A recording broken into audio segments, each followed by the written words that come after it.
मुझे बहुत बोलना नहीं आता है और इस जो परिचय आपने दिया उस परिचय में जो चीज़ें मिसिंग हैं वो मैं बता देता हूँ कि वही पूरी रचना संसार में मिसिंग है, वह है एकेडमिक्स।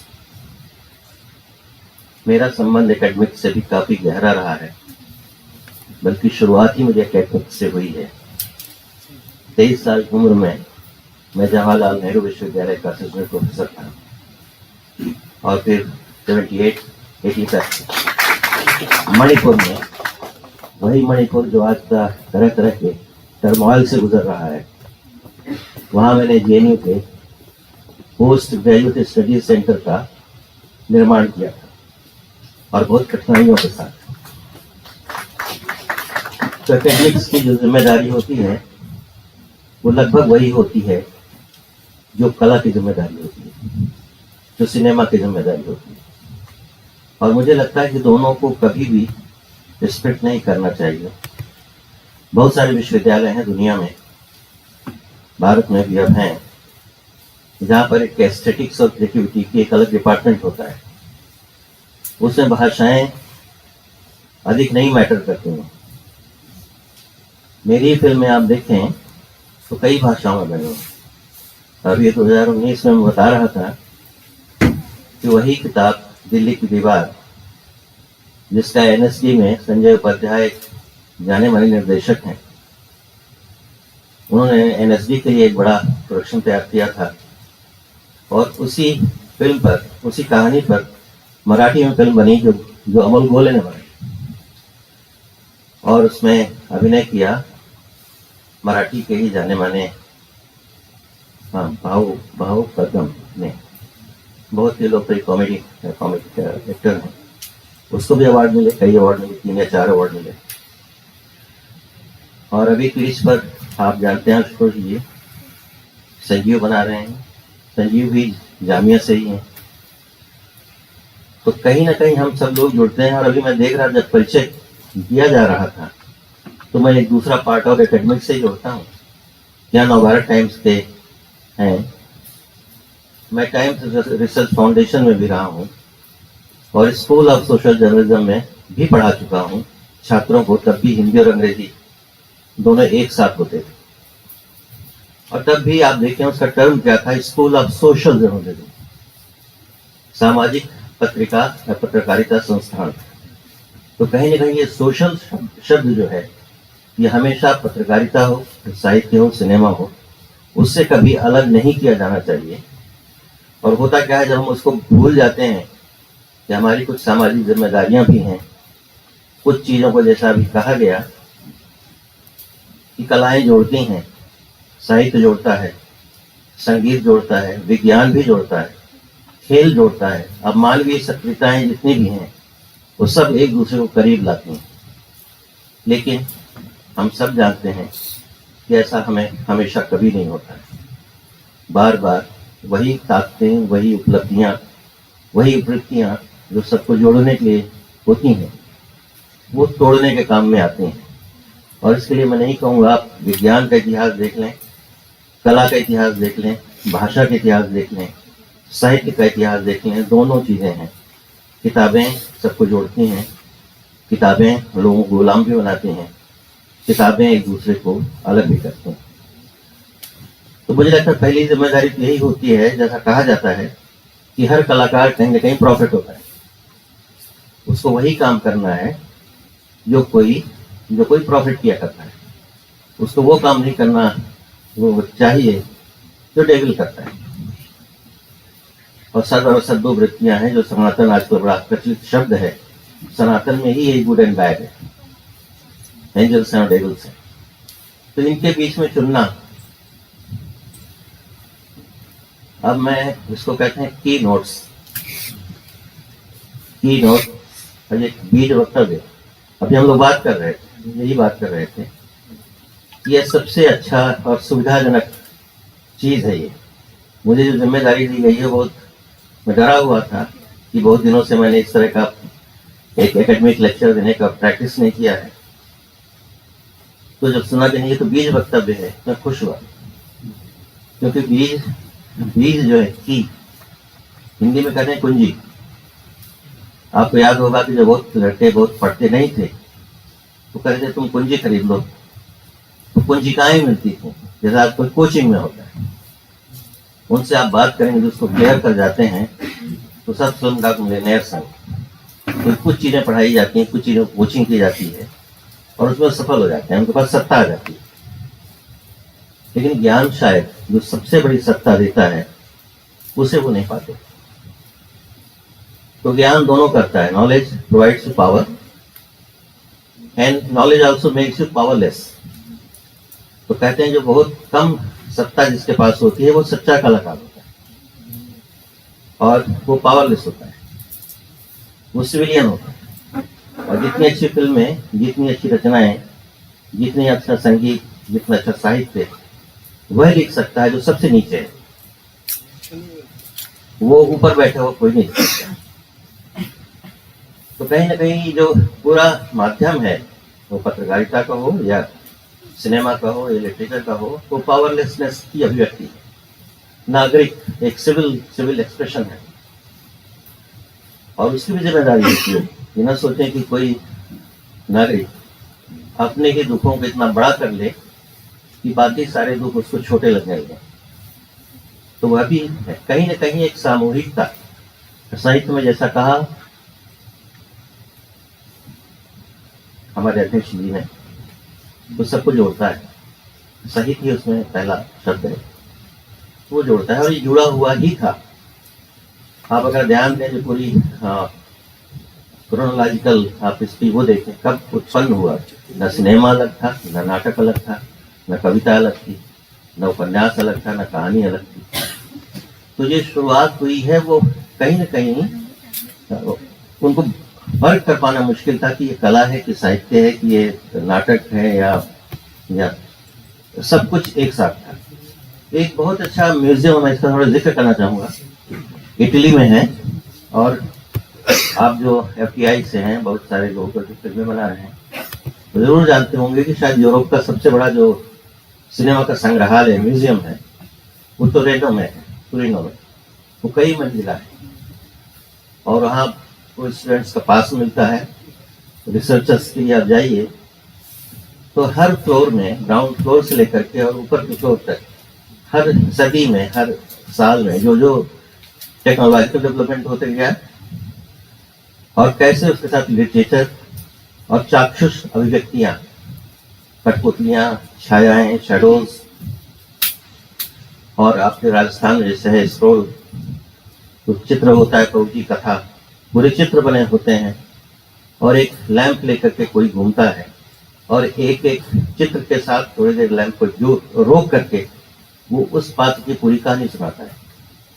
तो कितने माध्यम रहे हैं और आज हम यहाँ तक पहुँचे हैं। मुझे याद है कि ये बात होगी 1984 की, जब मेरा पहली बार इस माध्यम से परिचय वो मैं टाइम्स ऑफ इंडिया नहीं था। उस समय लो बाइंड हुआ करता था और VHS होता था और जब उसकी एडिटिंग की जाती थी तो आप सोच सकते हैं कि अगर हमने 8 घंटे 9 घंटे या 10 घंटे बैठ करके 40 सेकेंड काट लिया, 60 सेकेंड की एडिट कर ली, बहुत खुश होते थे कि बहुत अच्छी क्यों हो गई, बहुत अच्छा इतना आ गया। तब भी 4 फ्रेम 5 फ्रेम मिस होते थे। आज यहाँ पर आप लोग हैं, इतनी ज़्यादा सुविधा है कि आप एक मोबाइल से कोई फिल्म बनाते हैं। मुझे कल पिछले हफ्ते ही, आप शायद जानते होंगे, जो पहूजा हैं उनकी डॉक्यूमेंट्री को ऑस्कर के लिए नॉमिनेट किया गया। आपके सामने बैठे हैं FTI की ये अवार्ड है। तो बदली हुई परिस्थितियों में नई जनरेशन के पास आज बहुत सारे साधन हैं, बहुत सारी सुविधाएं हैं जो हम लोगों के समय में नहीं थी। आप कल्पना करिए, साहित्य और सिनेमा का ही संबंध है ये कि जब सत्यजीत रे ने फातेह पंचाली पढ़ी हो और उसको पढ़ करके वो इतने बेचैन हुए हों कि विभूति भूषण बंदोपाध्याय से मिलने के लिए दलदल नदी पार करते हुए उनके छोटे से गांव में पहुंचे और उन्होंने कहा हो कि मैं आपकी इस उपन्यास पर फिल्म बनाना चाहता हूँ। फिल्म और साहित्य में एक बहुत बड़ा अंतर है, वो है फाइनेंस का। साहित्य तो मैं भी लिखता हूँ, इतनी सारी किताबें लिखता हूँ, 24, 25, 26। तो मैं तो अकेला बैठ जाता हूँ, कोने में लिख देता हूँ। कागज होता है, अब लैपटॉप होता है, आईपैड होता है। पहले तो ये भी नहीं होता था। आप लिख रहे हैं कोने में बैठ के, फिर पता लगता था कोई मणिकौल, एक कोई सत्यजीत रे, एक कोई और नाम लेते चले जाइए। वो आता है और कहता है मैं आपकी चीज पर फिल्म बनाना चाहता हूँ।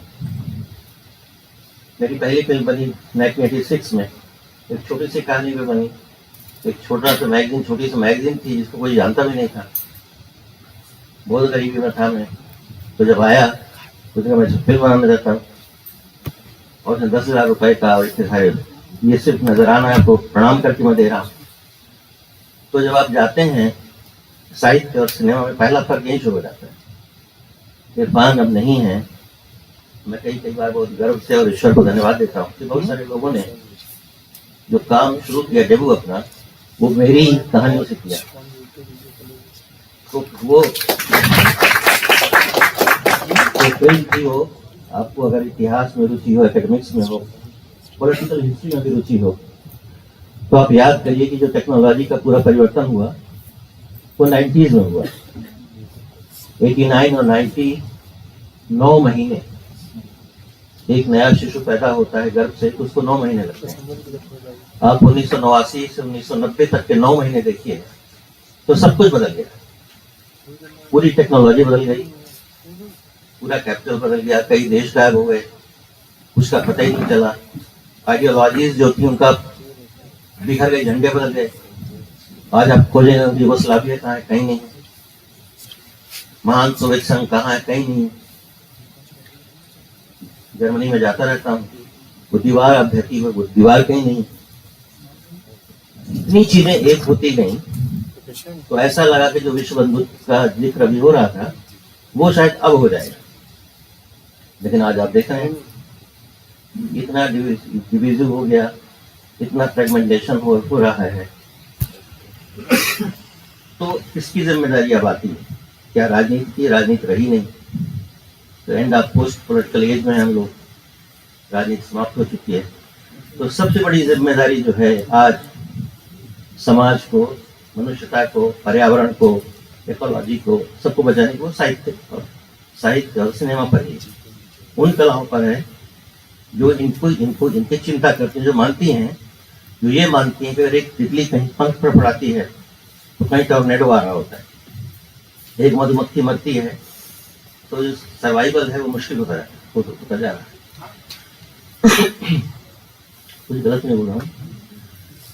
तो मेरा ये कहना है कि इन दोनों को समझने के लिए बहुत अधिक एम्फसाइज करने की जरूरत नहीं है, समझने की जरूरत है। होता है कि आप किसी चीज को एनालाइज करते हैं, विश्लेषित करते हैं, तो फ्रेगमेंट होता है, फिर आप अलग करते जाते हैं। आप उनको ट्राई टू अंडरस्टैंड, उनको समझिए, समझेंगे तो सब एक होते जाते हैं। तब आप पाएंगे कि एक जो एक गाना गा रहा है, कोई गीत गा रहा है, तानसेन कीजिए कोई भी, और पानी बरसता है।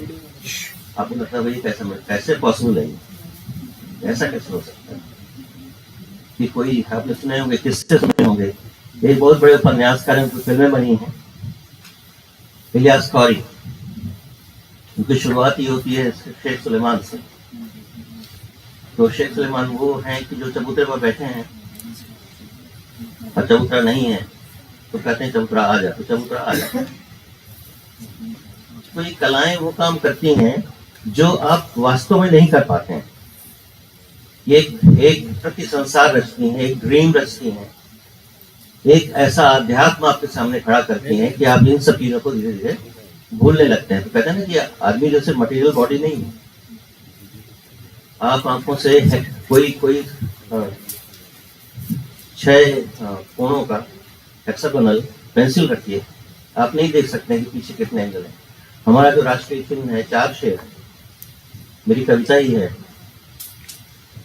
चौथा शेर कहाँ है? तो आप देखेंगे तो 3 ही दिखाई देते हैं, चौथा नहीं दिखता है। तो जो 4th dimension, 5th dimension, 7 dimension जो हैं, इनकी ओर जो जाएगा वह साहित्य में भी, सिनेमा में भी, एकेडमिक्स में वो बहुत आगे जाएगा। मैं कुछ बीज डाल रहा हूँ, ऐसे बीज क्या है, कहते हैं कि बीज अगर एक पेड़ लौट के बीज बन जाता है, और जो सारा ज्ञान नॉलेज वो एक छोटे से मंत्र में आ जाता है, की में आ जाता है, कुंजी में आ जाता है। तो मेरा काम यहाँ कुंजी और बीज बिखेरना है। बाकी आप आने वाले जो सेशंस होंगे आप इन पर करते जाएंगे और आगे बढ़ता जाएगा। अभी बात करी थी स्लम डायट मिलियनेयर। मुझे खुशी है कि विकास स्वरूप आप इलाहाबाद के ही थे और इलाहाबाद से पढ़े हो। हम लोगों ने साथ साथ कई देशों की यात्रा की। तब नहीं लगता था कि विकास स्वरूप के उपन्यास Q&A पर ऐसी फिल्म बनेगी स्लम डॉग मिलियनेयर, जिसको शायद पहला ऑस्कर अवार्ड हुआ। A.R. रहमान जैसा एक म्यूजिशियन पैदा हो जाएगा। तो एक उपन्यास के चलते हुआ, तो एक उपन्यास करिश्मा भी कर देता है। बहुत मशहूर फिल्में हैं अमेरिका साइंस फिल्म की, और जो मेरा सबसे प्रिय है रूसी फिल्मकार टार्कोवस्की। तो आप ये जानते होंगे कि जो विश्व युद्ध था 1939 से 1945 तक के बीच का, जितना संहार हुआ, जितना डिवास्टेशन हुआ, जितनी लड़ाइयाँ हुई और जितना विनाश हुआ, तो एक चीज से सबको डर लगता था, हर किसी को, हिंसा, वायलेंस, ये नहीं होना चाहिए। तो दो फिल्मों के उदाहरण देकर तो मैं शायद ज्यादा स्पष्ट हो पाऊंगा कि बैटलफील्ड पोटेमकिन एक क्लासिक फिल्म है। उसमें दिखाया गया कैसे शौर्य के साथ war is fought not by weapons but by spirit. युद्ध जो होते हैं वो चेतना के जरिए लड़े जाते हैं, हथियारों द्वारा नहीं। और यह भी बताया जाता है कि सारे युद्धों का जो अंतिम इतिहास आज तक रहा है उसमें वही जीते हैं जिनके पास हथियार नहीं, सिर्फ स्पिरिट थी। राम को उदाहरण दिया जाता है, कोई हथियार नहीं था, पेड़ से पत्थर थे। तो वो फिल्म थी बैटलफील्ड पोटेमकिन। उसमें देखे होंगे आपने, इतने टैंक्स हैं, इतने एरोप्लेन्स हैं, इतने बम्बार्डमेंट्स हैं, स्टेशन है। लेकिन दूसरी फिल्म याद करिए, वह टार्कोवस्की की सैक्रिफाइस। उसमें कुछ नहीं है, उसमें एक छोटा सा बच्चा है। तो बहस चली कि सरकार ने फंड दिया, इतना पैसा दिया कि तुम make a film against war and violence, तुमने क्या बनाया है। टार्कोवस्की की हालत खराब हो गई, उसे मुकदमे चलने लगे कि तुमने सरकारी फंड का दुरुपयोग किया। तो उसका जो उत्तर था वो यही था कि कैजुअलिटी युद्ध में वो नहीं होता है जो मारा जाता है, नहीं दूसरे के फैसलों से। कैजुअलिटी उस बच्चे की होती है जो बचता है, जिसको आगे चल के जीवन जीना होता है। तो सैक्रिफाइस कहानी है एक अनाथ बच्चे की जिसके पिता युद्ध में मारे गए हैं। बड़ी मार्मिक फिल्म। अब दुनिया का समझ में आती है, आज युद्ध का विरोध भी करना हो हथियार से नहीं, किसी और चीज से करना चाहिए। विरोध भी करना हो, कोई जरूरी नहीं है कि आप वही तरीके अपनाएं जो पहले लंबे जमाने से नाकाम साबित होते गए। तो हर कलाकार या फिल्मकार या साहित्यकार एक कुछ चीजें इनोवेट करता है। जैसे सब मैं क्या करूं, मुझे क्या करना चाहिए। और आप लोग जो FTI के हैं, FTTI के, वहां थे ही है ऋत्विक घटक। तो ऋत्विक घटक की वही स्थिति थी जो मैंने बताया कि उनके पास तो इतनी गरीबी थी कि कुछ फिल्मों की पटकथाएं उन्होंने, जो कपड़ा होता है धोती, उसको आरर होती स्टार्च चढ़ा के उसके ऊपर क्लिक करके उन्होंने पटकथाएं तैयार की। टार्कोवस्की कई फिल्मों की पटकथाएं थी ही नहीं, सिर्फ आइडिया था और उसको उसने तैयार किया। और कुछ ऐसे भी हैं जिनके लिए बहुत परफेक्ट स्क्रीन प्ले था, स्क्रिप्ट था, और तब फिल्में बनी। और कभी ऐसे उदाहरण हैं कि जिनके बहुत अच्छे स्क्रिप्ट थे, बहुत खराब फिल्में बनी। ऐसे उदाहरण बहुत हैं जिनके बहुत खराब उपन्यास थे, बहुत अच्छी फिल्में बनी। थॉमस के बारे में लोगों में यही मतभेद है। कि तमस उपन्यास के रूप में उतना शायद अच्छा नहीं था जितना गोविंद निलानी ने उसको फिल्म के रूप में बनाया। ऐसे ही द मिरर फिर से तारकोवस्की की कहानी बहुत ही छोटी सी, लेकिन फिल्म बहुत अच्छी। तो तय होता है कि कौन कितने तरीके से किसी बात को कह सकता है। आप आजकल एक बहुत लोकप्रिय अभिनेता है, आप सब जानते हैं, पंचायत से लेकर मिर्जापुर का और कहीं कहीं पंकज त्रिपाठी। उनका भी डेब्यू, अब हंसी आएगी आपको, एक छोटी सी मेरी कहानी सुनो, एक 5 मिनट की कहानी से, और आज वो शायद सबसे ज्यादा देखे जाने वाले लोकप्रिय अभिनेता है। तो स्फुरण का काम, प्रेरणा का काम साहित्य करता है, शब्द करते हैं, और यही बीज है, यही चीज है। और क्या कहूँ, मैं यही कहूँगा कि रेमंड विलियम्स की बड़ी मशहूर किताब है और क्रिटिसिज्म के लिए वो बेसिक मानी जाती है, कीवर्ड्स। तो जब आप आलोचना लिखते हैं साहित्य में तो आपके पास कुछ कीवर्ड्स होने चाहिए, और वही है बीज शब्द। कहते हैं ना कि इसके बीज शब्द क्या है, तो these are the seeds you have to know कि कभी कलाएं के जितने भी रूप थे वो अलग नहीं थे, एक थे। धीरे धीरे विकास के साथ साथ उनमें अलगाव आता गया, स्पेशलाइजेशन आता गया।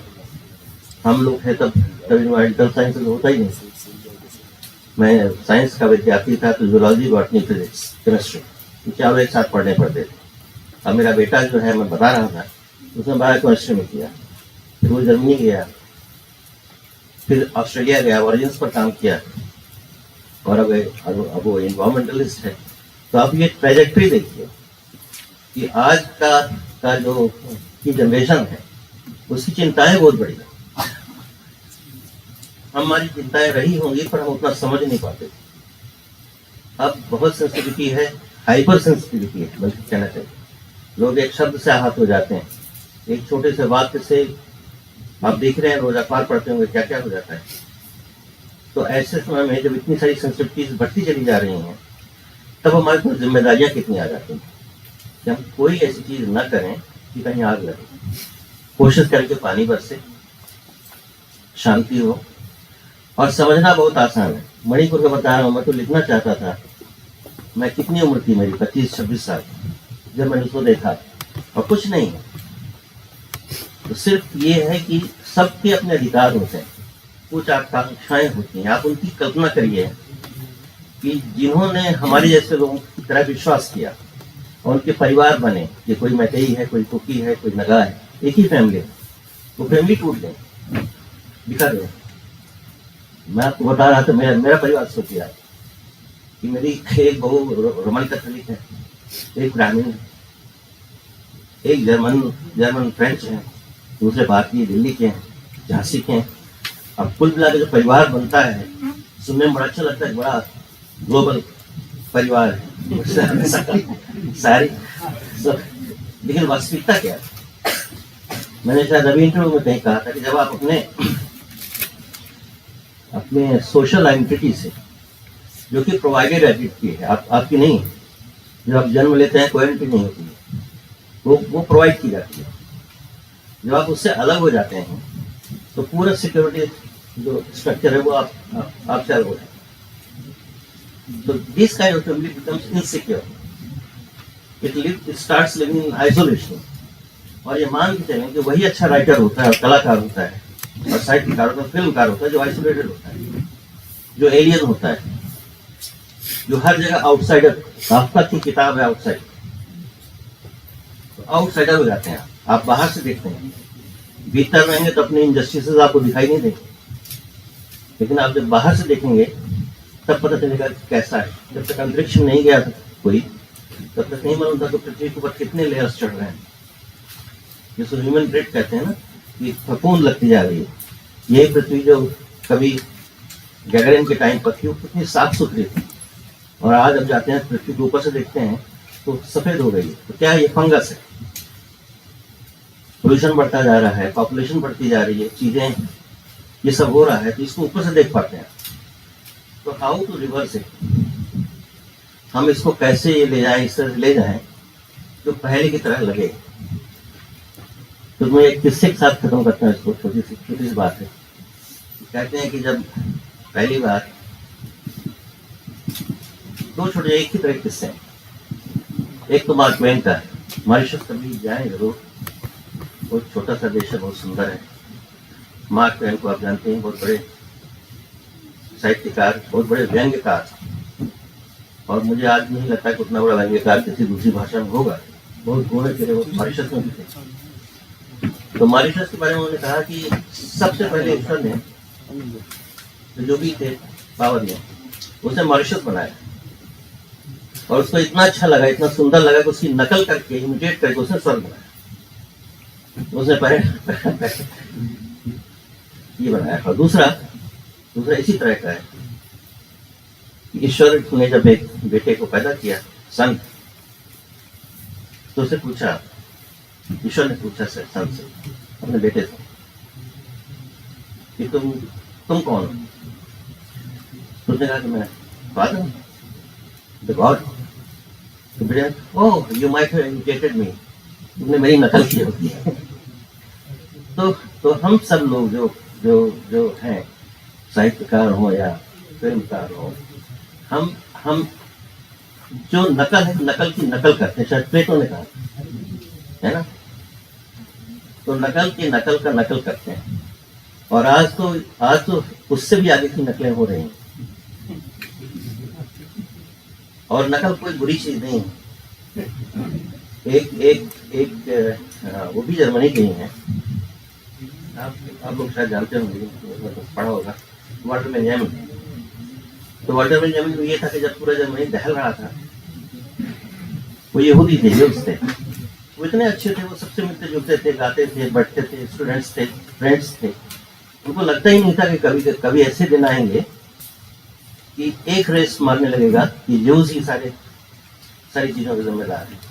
अपने ही लोगों को डांटते थे, तुम आप फूल, ऐसा कुछ नहीं। और जब उनको लगा तब बहुत देर हो चुकी थी और वो बच नहीं पाए। उनकी किताब है, हर कोई, मुझे लगता है पढ़ना जरूर चाहिए। कुछ किताबें हैं, मैं कभी लिस्ट बना के दूंगा, उनको जरूर पढ़ना चाहिए, जो इन विषयों को समझने में मदद करते हैं। तो है इल्यूमिनेशंस, तो उसमें एक पूरा चैप्टर है रिप्रोडक्शंस का। आज की स्थिति ये है कि सल्वाडोर डाली की जो मूल प्रति है, उससे ज्यादा कीमत उसके रिप्रोडक्शंस की है।